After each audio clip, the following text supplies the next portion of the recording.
안녕하세요 여러분, 반갑습니다. 한 주간 잘 지내셨습니까? 지난 주간 오미크론 확진자가 계속 늘고 있어서 참 걱정입니다. 우리가 조금 더 조심해야겠고, 그래서 자신과 또 서로를 잘 지켜나가야 되겠습니다.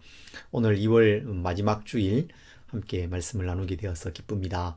말씀이 우리에게 힘이 되고 또 길이 되는 그런 시간이기를 간절히 소망합니다. 여러분 한 주간 어떠셨습니까? 참 어려운 일 많이 있지 않으셨습니까? 걱정되고 또 근심하고 마음 쓰는 일, 스트레스 받는 일, 그런 일들 속에 우리가 살고 있습니다. 오미크론도 걱정이고 대통령 선거도 걱정입니다. 이런 큰 일부터 시작해서 내가 하는 일, 자녀들, 소소한 그런 일들까지 참 우리는 늘 염려하면서 걱정하면서 그렇게 살아가고 있습니다. 우리가 하는 걱정 가운데 95%는 실제로 일어나지도 않을 일을 미리 걱정하는 거라고 그렇게 말하잖아요. 그럼에도 불구하고 우리는 늘 걱정하면서 염려하면서 그렇게 살아가고 있습니다. 제가 걱정과 관련해서 작은 깨달음을 얻은 그런 사건이 있었습니다. 10년도 더 된 일입니다. 제가 선교를 준비하기 위해서 뉴질랜드로 가서 훈련을 받은 적이 있었습니다. 그 뉴질랜드로 가는 길에 저희가 홍콩을 경유해서 가게 되었어요. 저와 아내 그리고 6살, 5살, 3살 된 아이들 데리고 또 다른 여러 일행들과 함께 홍콩을 경유해서 뉴질랜드로 가게 되는 그런 여정이었습니다. 그런데 홍콩에서 문제가 발생했어요. 저희가 아이들 중에 한 명의 여권을 분실한 것입니다. 일행은 다 떠났습니다. 저희만 홍콩에 발이 묶이게 된 거예요. 여권을 아무리 찾아도 찾을 수가 없었습니다. 비행기를 다 찾아봐도 찾을 수가 없었어요. 금요일 저녁이라 홍콩에서 영사적인 그런 도움을 받을 수도 없었습니다. 영어도 잘 못하죠. 어린 아이들이 3명이나 있죠. 정말 어려운 그런 상황이었습니다. 결국 저희는 한국으로 돌아오기로 결정을 했고, 인천공항에서 긴급 여권을 만들어서 다시 뉴질랜드로 이렇게 갔었습니다. 그렇게 한국으로 돌아오기로 이제 결정을 하고 한국행 비행기를 기다리는, 홍콩 공항에서 기다리는 그런 상황이었습니다. 그때 아주 인상적인 그런 경험을 제가 했습니다. 홍콩 공항의 그 넓은 라운지 안에 아이들이 놀 수 있는 작은 공간이 마련이 되어 있었어요. 그냥 작은 공간이었습니다. 매트가 깔려 있고 안전 블록이 이렇게 설치되어 있고 그 안에 크다란 이런 인형 같은 게 몇 개 놓여 있는 그냥 간단한 그런 놀이 공간이었어요. 그런데 아이들이 이제 거기에서 노는 거죠. 놀고 있고 저희는 그 공간 바로 옆에 있는 벤치에 의자에 이렇게 앉아 있었습니다. 아이들이 거기에서 노는데 저희는 완전 피곤했죠. 멘붕에 녹초가 되어서 그냥 거기에 앉아 있는 그런 상황이었습니다. 그런데 아이들은 거기에서 완전 천진난만한 거예요. 그렇게 신나게 3명이서 뛰어놀고 인형 뒤에 숨고 그렇게 놀 수가 없었어요. 새 아이와 그 옆에 있는 두 어른이 완전 다른 세계에 있는 거죠. 저희는 피곤하기도 하죠. 이제 돌아가서 또 어떻게 해야 되나, 재정 문제는 또 어떻게 해야 되나, 여러 가지로 마음이 무겁고 답답했는데 아이들은 그런 것에 아랑곳하지 않고 너무너무 신나게 재미있게 놀고 있는 것이었습니다. 그때 느꼈어요. 아이들에게는 부모가 있으면 다른 근심이 없는 거구나. 다른 일은 어떻게 진행되든 상관이 없습니다. 걱정할 필요가 없습니다. 무슨 일이 일어나는지 모릅니다. 몰라도 됩니다. 알 필요도 없습니다. 그 아이들을 보면서 제가 저의 상황 그리고 저에게 앞으로 일어날 여러 일들에 대해서 염려를 좀 내려놓을 수가 있었어요. 나에게 좋은 아버지가 계시는데 하나님 안에 있고 하나님이 나를 돌보아 주시는데 내가 이렇게 마음이 무겁고 근심하고 염려하고 그럴 필요가 없구나. 그런 것을 생각하면서 위로를 받았던 그런 경험이 있습니다. 여러분 오늘 우리는 이 근심의 문제를 좀 생각해 보려고 합니다. 요한복음의 후반부로 우리가 이제 들어와 있습니다. 그런데 제자들에게 큰 문제가 하나 발생하게 됩니다. 생각하기도 싫고 또 생각하기도 두렵고 묻기도 두려운 그런 일이었습니다. 그것은 예수님께서 자꾸 어디론가 떠나가신다는 말씀을 하시는 거죠. 십자가에 달리실 그 시간이 시시각각 다가오고 있는 그런 순간이었습니다. 예수님께 모든 것을 의탁하고 자신의 삶을 맡기면서 따라온 그 제자들에게 예수님은 그들의 삶의 전부였습니다. 그들의 세상의 전부였어요. 어린 아이에게 엄마, 아빠 같은 존재가 바로 예수님이셨던 것입니다. 예수님이 떠나시는 것은 제자들에게 그리고 아직 어린 아이 같은 그 제자 공동체, 교회 공동체에 정말 큰 문제였던 것입니다. 그런 상황에서 예수님께서 제자들에게 말씀을 해주시는 거죠. 아주 긴 말씀, 마지막 설교를 하십니다. 그 마지막 설교 속에는 예수님의 약속이 담겨 있습니다. 주님의 그 설교가 요한복음 14장부터 16장의 내용이죠. 우리는 그중 한 부분 14장 25절부터 27절을 함께 읽으려고 합니다. 제가 읽겠습니다. 내가 아직 너희와 함께 있어서 이 말을 너희에게 하였거니와 보혜사 곧 아버지께서 내 이름으로 보내실 성령 그가 너희에게 모든 것을 가르치고 내가 너희에게 말한 모든 것을 생각나게 하리라. 평안을 너희에게 끼치노니 곧 나의 평안을 너희에게 주노라. 내가 너희에게 주는 것은 세상이 주는 것 같지 아니하니라. 너희는 마음에 근심하지도 말고 두려워하지도 말라. 아멘. 예수님께서 십자가에 죽으실 때가 이제 시시각각 다가오고 있습니다. 사탄이 가룟 유다의 마음에 예수를 팔 생각을 이미 넣어 주었습니다. 그 사실을 예수님께서 알고 계셨고 제자들에게도 예수님께서 떠나실 것을 거듭해서 말씀하셨습니다. 제자들은 이미 뭔가 심상치 않은 일이 지금 진행되고 있구나 알고 있습니다. 그리고 그 일을 두려워하고 있죠. 근심하고 있습니다. 마음에 깊은 근심의 그 그늘이 제자들의 마음에 드리워지고 있는 그런 상황이었습니다.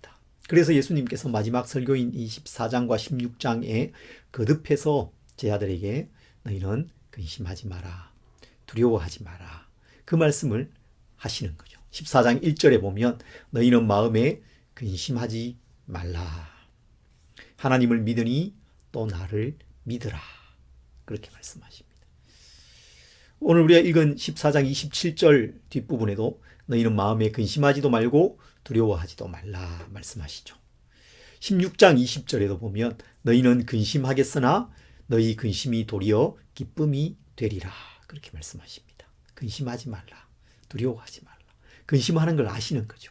그들이 깊은 근심 가운데 있는 걸 주님이 알고 계십니다. 그래서 근심하지 말라 말씀하시는 거죠. 제자들의 이 근심은 마치 엄마 아빠가 어린 아이를 떠나갈 것을 알았을 때의 그 아이가 느끼는 그 근심, 두려움, 그것과 같은 것이었어요. 아이들은 부모의 돌봄이 있으면 그 걱정이 없습니다. 그런데 부모가 없으면 그것은 큰 문제가 되는 거죠. 부모가 떠나간다면 그것은 굉장히 큰 문제가 됩니다. 아이가 그것을 감당할 수 없겠죠. 정말 근심하겠죠. 두려워하겠죠. 물론 제자들은 이미 장성한 사람들이었습니다. 그 중에는 어부도 여럿 있었고 열심당원도 있었습니다. 정치적인 운동을 하는 사람이죠. 그런 사람도 있었어요. 결혼한 사람도 있었습니다. 하지만 영적으로 그들이 처한 그 상황은 어린아이와 같았습니다. 아직 흔들리기 쉬웠습니다. 예수님이 잡히시는 그 순간에 그들은 크게 흔들릴 것이었습니다. 그것을 이제 불과 몇 시간 앞두고 있는 거죠. 예수님께서 그들을 떠나시는 것에 대해서 아직 마음의 준비가 되어져 있지 않는 상황이었습니다. 영적으로 성숙되거나 견고하지 않은 그런 상황이었다는 것입니다. 예수님은 내가 너희를 고아와 같이 버려두지 아니하고 너희에게로 오리라 그렇게 말씀하세요.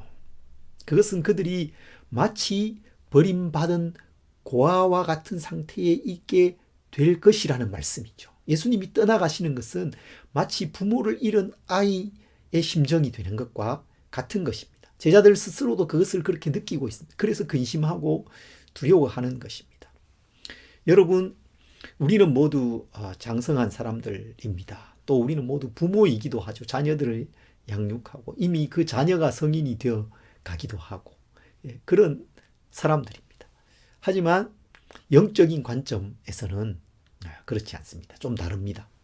예수님이 떠나가시는 상황의 제자 공동체는 마치 부모가 어디론가 떠난 고아와 같습니다. 모든 것이 두렵습니다. 걱정과 근심입니다. 요한의 이 복음서를 읽는 1세기 말의 그 교회 공동체, 요한이 사역하는 그 공동체가 또한 그렇습니다. 이미 예수님께서는 그들을 떠나가셨죠. 세상 임금이 왔습니다. 박해와 이단의 공격, 환란이 계속되고 있는 그런 상황입니다. 그 속에서 믿음을 지키면서 살아가는 것이 너무 어려운 상황이었던 것입니다. 여러분, 우리는 어떻습니까? 우리는 그 1세기의 교회와는 너무나도 멀리 와 있죠. 2000년에 가까운 그 시간이 흘렀습니다. 지리적으로도 멉니다. 문화적으로도 멉니다. 그렇지만 본질적으로는 달라진 것이 없습니다. 본질적으로는 그 1세기의 교회와 우리가 똑같은 것입니다. 예수님께서 제자 공동체를 떠나셨어요. 우리 믿음의 주인이신 예수 그리스도, 우리의 창조주, 하나님의 아들, 세상의 빛이시고 우리의 참된 소망이 되시는 예수님께서 계시지 않는 상황입니다. 그런 상황에서 우리는 계속해서 예수님을 믿고 예수님을 따르는 삶을 살아갑니다.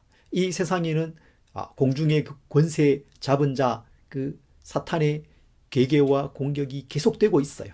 세상은 죄의 영향 아래에 놓여 있습니다. 우리는 계속해서 죄의 유혹을 받고 세속주의와 물질주의의 공격이 만만하지 않은, 이 세상에서의 삶이 정말 만만하지 않은 그런 상황 속에 우리가 살아가고 있잖아요.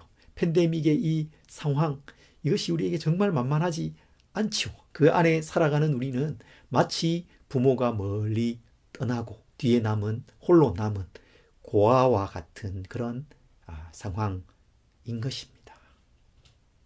그래서 우리 마음에 근심이 있습니다. 염려가 있고 두려움이 있습니다. 근원적인 근심과 두려움이 있습니다. 늘 마음 한켠에는 근심이 있어요. 염려가 있어요. 불확실한 미래에 대한 염려를 가지고 있습니다. 자녀들을 염려합니다. 우리는 어떻게든 이렇게 참 살아왔는데 자녀들은 어떻게 될까? 참 염려가 됩니다. 우리의 노후를 또 염려합니다. 건강에 대한 염려가 있습니다. 생계와 생활에 대한 염려를 합니다. 사업에 대한 염려가 있습니다. 염려하고 근심한다고 해서 뭔가 달라지지 않는다는 것을 누구보다 잘 알지만 그래도 그 염려로부터 벗어날 수 없는 것, 그것이 우리의 실존인 것이죠. 우리의 이 본질적인 삶의 모습입니다. 예수님이 떠나가신 제자 공동체 교회의 모습인 것입니다. 그런 제자들에게 예수님께서 말씀하십니다. 그런 우리에게 주님께서 말씀하시는 거예요. 너희는 근심하지 말라. 마음에 근심하지 말라. 두려워하지 말라. 하나님을 믿고 또 나를 믿으라. 예수님께서 이렇게 근심하지 말라고 하십니다. 그런데 여러분, 근심하지 말라고 한다고 우리가 근심하지 않게 되는 게 아니잖아요. 근심이 사라지는 게 아니잖아요. 그래서 예수님께서는 이 긴 설교 속에서 약속을 하시는 거예요. 몇 가지 중요한 약속을 하십니다. 그 약속으로 인해서, 그 약속을 붙들음을 통해서 우리는 근심하지 않을 수 있습니다. 근심으로부터 놓여질 수 있습니다. 두려워하지 않을 수 있습니다. 우리가 이 주님의 말씀 가운데 있는 약속을 붙들고 살아가야 되겠습니다. 그 약속 중에 가장 중요한 약속이 바로 성령님을 보내주신다는 약속입니다. 26절 말씀이죠. 보혜사 곧 아버지께서 내 이름으로 보내실 성령, 그가 너희에게 모든 것을 가르치고 내가 너희에게 말한 모든 것을 생각나게 하리라. 성령을 보내주시겠다 약속하고 계세요. 성령에 대한 이 약속이 14장부터 16장 이 주님의 마지막 이 설교 가운데 여러 차례 반복되는 것을 볼 수 있습니다. 한 번만 말씀하시는 것이 아니라 거듭해서 반복해서 말씀해 주십니다. 14장 16절부터 18절에 보면 내가 아버지께 구하겠으니 그가 또 다른 보혜사를 너희에게 주사 영원토록 너희와 함께 있게 하리니 그는 진리의 영이라. 세상은 그를 능히 그를 받지 못하나니 이는 그를 보지도 못하고 알지도 못함이라. 그러나 너희는 그를 아나니 그는 너희와 함께 거하시며 또 너희 속에 계시겠습니다. 내가 너희를 고아와 같이 버려두지 아니하고 너희에게로 오리라. 15장에서도 말씀하세요. 내가 아버지께로부터 너희에게 보낼 보혜사 곧 아버지께로부터 나오시는 진리의 성령이 오실 때에 그가 나를 증언하실 것이요. 16장 13절에도 그러나 진리의 성령이 오시면 그가 너희를 모든 진리 가운데로 인도하시리니 그가 스스로 말하지 않고 오직 들은 것을 말하며 장래의 일을 너희에게 알리시리라. 성령님께서 오실 것이다. 내가 성령을 보낼 것이다. 약속해 주고 계십니다. 성령님께서 오셔서 여러분 우리를 도우십니다. 이 세상에서 제자의 삶을 살아갈 수 있도록 도와주십니다. 우리가 죄의 유혹을 받습니다. 고난을 받습니다. 좌절하고 실망하기도 합니다. 스트레스를 받기도 합니다. 공포를 느끼기도 합니다. 그런데 그 모든 일 속에서 성령님께서 우리를 도와주십니다. 성령님을 보혜사라고 하잖아요. 보혜사라는 말이 도와주시는 분, 곁에서 도우시는 분 그런 뜻입니다. 헬퍼입니다. 카운슬러입니다. 상담자죠. 여러 어려운 일들이 있을 때에 물어볼 수 있는 분이죠. 상담하고 어떻게 하면 좋을까요? 조언을 구할 수 있는 분이 바로 우리 성령님이십니다. 또 변호사라는 뜻도 있습니다. 법적인 문제가 발생하면 법에 대해서 잘 모르는 우리는 정말 당황하게 되잖아요. 그럴 때 우리에게 도움이 되는 사람, 조력, 도움을 줄 수 있는 분이 변호사죠. 그런 역할을 성령님께서 우리에게 하신다라는 것입니다. 주님은 성령님을 그냥 보혜사라고 하지 않으시고 또 다른 보혜사라고 말씀하세요. 또 다른 보혜사. 그 말은 원래 우리를 돕는 분이 계셨다는 거죠. 원래 이 보혜사가 있습니다. 그 원래 이 보혜사가 누구입니까? 그분이 바로 예수님이시죠. 예수님께서 이 땅에 오셔서 우리와 함께 거하시면서 우리를 도와주셨습니다. 사람들을 도와주셨어요. 병을 고쳐주시고 배고픈 사람들을 떡으로 먹이시고 물에 빠져가는 제자의 그 손, 제자가 주여 나를 도우소서 할 때의 그 손을 붙잡아 주신 그분이 바로 우리 주님이셨습니다. 주여 나를 도우소서 부르짖으면 그를 도와주셨죠. 그 예수님이 이제 떠나가시고 그 빈자리에 또 다른 보혜사를 보내주시는 것입니다. 바로 성령님이십니다. 이제 성령님이 오십니다. 영원토록 우리와 함께 하십니다. 우리를 고아와 같이 버려두지 않겠다 하고 말씀하세요. 부모의 그 세밀한 그 돌봄을 계속해서 받을 수 있습니다. 성령님께서 우리를 돌보시고 도와주십니다. 그래서 우리가 근심하지 않을 수 있는 것입니다. 두려워하지 않을 수 있는 것이죠. 성령님은 특별히 우리에게 주님의 말씀이 떠오르게 해주십니다. 말씀으로 우리를 도와주시는 거예요. 말씀이 생각나게 해주십니다. 말씀을 깨닫게 해주시는 거예요. 이것이 성령님께서 하시는 가장 중요한 사역, 매우 중요한 사역입니다. 성령은 진리의 영이십니다. 제자들은 지금 예수님께서 그들 앞에서 말씀하고 계세요. 제자들은 예수님의 그 얼굴을 대면해서 예수님의 말씀을 듣고 있습니다. 그럼에도 불구하고 그들은 주님의 말씀을 다 이해할 수 없죠. 그들이 알지 못하고 경험하지 않은 일을 주님이 말씀하고 계시는 거잖아요. 나중에 경험하고 나중에 깨닫게 될 그 말들을 주님이 지금 미리 하고 계시는 거거든요.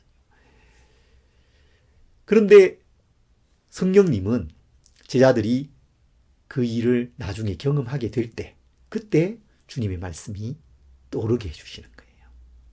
아, 그 말씀이 이 말씀이었구나. 깨닫게 해주시는 것입니다. 아, 그때 주님이 이런 말씀을 하셨지. 그리고 주님의 말씀을 깨닫습니다. 하나님의 뜻을 발견합니다. 그것은 그들에게 말할 수 없는 힘이 될 것입니다. 마치 주님이 가까이 계시는 것처럼, 주님이 여전히 그들 가까이 옆에 계셔서 그들을 도우시는 것 같은 그런 느낌을 갖게 되었을 것입니다. 주님이 우리에게 하시는 일이 바로 그런 것입니다. 성령님의 이런 도우심이 우리에게 필요한 것입니다. 급변하는 이 세상 속에서 어떻게 그리스도인으로 살아야 되는지 잘 모를 때가 많습니다. 우리가 가지고 있는 지도, 그리스도인으로서 내가 이렇게 살면 되지, 이렇게 걸어가면 되겠구나 생각한 그것이 달라질 때가 많습니다. 우리의 지도가 낡고 세상은 벌써 변해버리는 것입니다. 우리의 처한 상황이 늘 변하고 그래서 어떻게 해야 될지를 잘 모릅니다. 그때 말씀이 필요한 것이죠. 새로운 말씀이 필요한 것이죠. 성령님께서 우리에게 그 말씀을 다시 깨우쳐 주시고 마치 예수님께서 지금 내 옆에서 말씀하시는 것처럼 그 말씀을 들려주시고 하나님의 뜻을 깨닫게 해 주시는 것. 그것이 우리에게 정말로 필요한 것이죠. 성령님께서 함께 하시고 도우시고 말씀해 주시면 근심하지 않을 수 있습니다. 두려워하지 않을 수 있는 것입니다. 그래서 성령님을 의식해야 됩니다. 성령님을 의지해야 됩니다. 성령님의 도우심을 의지해야 되는 것입니다. 성령님을 더 가까이 하시기 바랍니다. 우리를 도우시는 그 성령님으로 인해서 염려와 근심과 두려움을 이겨가는 우리 성도님들이 되시기를 바랍니다. 성령님을 보내주시겠다고 약속하신 예수님께서 이어서 평안을 주시겠다 그렇게 약속하십니다. 이것은 성령님을 보내주신 그 결과이기도 하고 또 다른 약속이라고 말할 수도 있습니다. 27절이죠. 평안을 너희에게 끼치노니 곧 나의 평안을 너희에게 주노라. 내가 너희에게 주는 것은 세상이 주는 것 같지 아니하니라. 너희는 마음에 근심하지도 말고 두려워하지도 말라. 주님이 주시는 이 평안은 근심과 두려움과는 반대되는 것입니다. 주님이 주시는 이 평안은 매우 폭넓고 풍부한 그런 개념입니다. 그저 어떤 갈등이나 혼란이 없는 상태만이 아니라 하나님과의 그 바른 관계에 있는 사람에게 하나님께서 주시는 넘치도록 풍성한 그 복을 말하는 것입니다. 민수기 6장에 보면 대제사장이 이 백성들을 축복하지 않습니까? 여호와는 내게 복을 주시고 너를 지키시기를 원하며 여호와는 그 얼굴을 내게 비추사 은혜 베푸시기를 원하며 여호와는 그 얼굴을 내게로 향하여 드사 평강 주시기를 원하노라. 그렇게 대제사장이 축복하는데 거기에 평강이 있는 거죠. 평강 주시기를 원하노라. 하나님께서 하나님의 그 자녀들, 하나님의 백성들에게 넘치도록 복을 부어주시는데 그 복이 바로 평강의 복이라는 것입니다. 예수님은 내가 너희에게 주는 이 평안은 세상이 주는 것과 같지 않다 그렇게 말씀하셨어요. 세상이 알 수도 없습니다. 줄 수도 없습니다. 세상이 이해할 수도 없어요. 그런 평안을 주시는 것입니다. 박해와 환란이 그 1세기 말의 교회에 찾아오는데 그 박해와 환란도 이 평안을 빼앗지 못하는 거예요. 이 평안을 그 박해와 환란의 상황 속에서도 여전히 누려갈 수 있습니다. 오히려 그 박해와 환란 속에서 이 평안은 더 그 가치를 드러내게 되는 것입니다. 사도 바울은 이 평안이 기도의 결과로 주어진다고 말씀하죠. 아무것도 염려하지 말고 다만 모든 일에 기도와 간구로 너희 구할 것을 감사함으로 하나님께 아뢰라. 그리하면 모든 지각에 뛰어난 하나님의 평강이 그리스도 예수 안에서 너희 마음과 생각을 지키시리라. 모든 지각, 모든 이해의 그 수준을 뛰어넘는 그 평안, 세상이 알 수도 없고 이해할 수도 없고 줄 수도 없는 그 평안이 우리 마음을 지켜줄 것이다. 그렇게 말씀하고 있습니다. 기도로 하나님께 나아가는 사람, 예수님이 그 안에 계시고 예수님의 말씀 안에 거하는 그 사람에게 이 참된 평안이 있는 것입니다. 이 세상이 혼란합니다. 어지럽습니다. 여러 어려운 일들을 우리가 때때로 만납니다. 참 쉽지 않습니다. 그런데 예수 그리스도 안에 살아가는 사람에게 주님께서 평안을 주십니다. 평안을 약속하십니다. 근심과 두려움을 뛰어넘는 세상의 그 이해의 수준을 뛰어넘는 그런 깊은 평안을 누리시는 우리 성도님들 되시기를 바랍니다.